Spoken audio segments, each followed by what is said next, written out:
Hi, I'm Tim. Welcome to Watchbox, and thanks for logging on. If you love this watch, email me, tmosso@thewatchbox.com. It's in the description below. Your purchase and pricing email question line for buying this or any watch you see on any Watchbox platform. Reach out to me directly, email for pricing, tmosso@thewatchbox.com. Today, we're discussing one of the stars of our moment, launched in 2020. This is the Rolex Oyster Perpetual Submariner, date the reference 126610, Lunette Vert, or LV. 41 millimeters in diameter in the unique Rolex Oyster steel. We'll talk about that in a moment. This watch is not much larger than its predecessor, nor does it read larger on the wrist. It's a very wearable 41 millimeters, 12.4 millimeters thick, 48.2 millimeters lug-to-lug, and if you include the solid end links of the bracelet, 51.3 millimeters the total distance across the wrist. The lug's now pared down, less squared off and awkward. The end link is a 21 millimeters. The lugs have been etched away a little to be a bit more graceful and tapered, and the end link of the bracelet is now broader at 21 millimeters. Pop open the clasp, which is an Oyster clasp featuring both a clamshell and a lift lock. More on that in a second. You can see the watch wears well. Visually, it looks like the old watch in size. Aesthetically, there are some changes. In terms of thickness, it's flat, it's flush. It would easily wear underneath the cuff. You can see over the top, no issues wearing this watch. And then down the barrel, I could recommend it for a wrist as small as 14 centimeters in circumference. My wrist, again, 16 centimeters in circumference. Taking a look at the Oyster bracelet.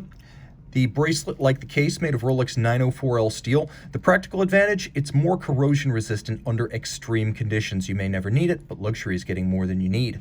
Now, this watch features satin finished tops, 3-link Oyster bracelet profile with polished flanks, removable links fixed by screws, and then you can see that there is a glide lock system built in, so 20 millimeters of adjustment in 2 millimeter increments, so you can pull it all the way out. You can use it over a dive suit, for example, or you can make small 2 millimeter incremental sizing changes for fit. You can see there's also a half link for precise sizing, 20 millimeters of total glide lock adjustment, and then you've got this beacon to hook system, so you've got one locking system and then a second locking system, and Rolex giving you that little curve to dig in your fingernail to pop the clasp open. The case is still the super case. The lugs are no longer quite as squared off, but the side is just as sheer, and the bevels, as ever, are absent. So satin finished on the top, polished on the side. We haven't seen bevels on new Rolex Submariners since about 2008.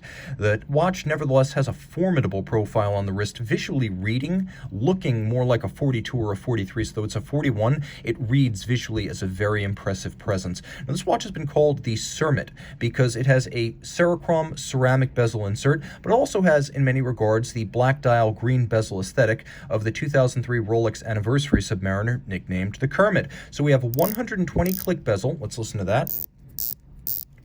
As ever, Rolex bezels, along with Grand Seiko and Cartier dive bezels, really the standard for mixing smoothness with crisp detent. 120 clicks, easy to align. The pearl is actually sapphire capped for durability. Now you have a 0 to 60 minute count up timer using your dive bezel. All of the wells with indices and numerals, they're actually slightly filled with platinum so that that silver infill will never tarnish or oxidize, and the ceramic bezel insert itself is very scratch tolerant. Sapphire over the dial, black lacquer dial base, white gold hands, white gold indices, and as you can see on all new Rolex models that have come out since 2018, we've seen this little Rolex crown between Swiss and made proliferate across the range.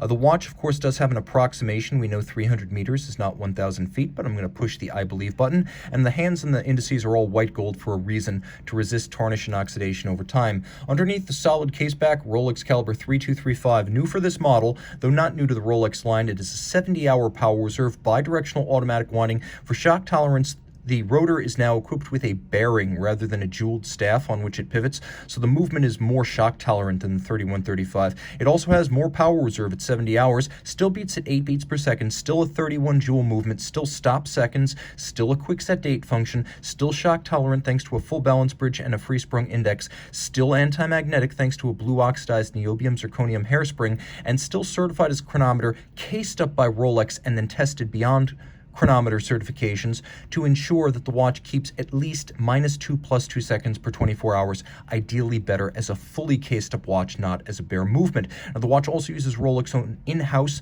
shock protection system, which Rolex calls Paraflex, and the hairspring, which I mentioned to you, is highly anti-magnetic, sitting on that shock tolerant full bridge free-sprung index design? Well, that hairspring is a handmade Breguet overcoil that allows the watch to keep even time in any orientation with respect to gravity. So if the watch is sitting upside down or askew on your desk at night, no mistakes. With an overcoil that has centered mass, the watch is going to keep very consistent time. If you love this watch and you think you might want to wear it, reach out to Team Mosso at thewatchbox.com for purchase and pricing details. We're back with Rolex Chromolite Blue Lume. Rolex makes its own lume. They also make their own dials, their own cases, clasps, bracelets, and movements.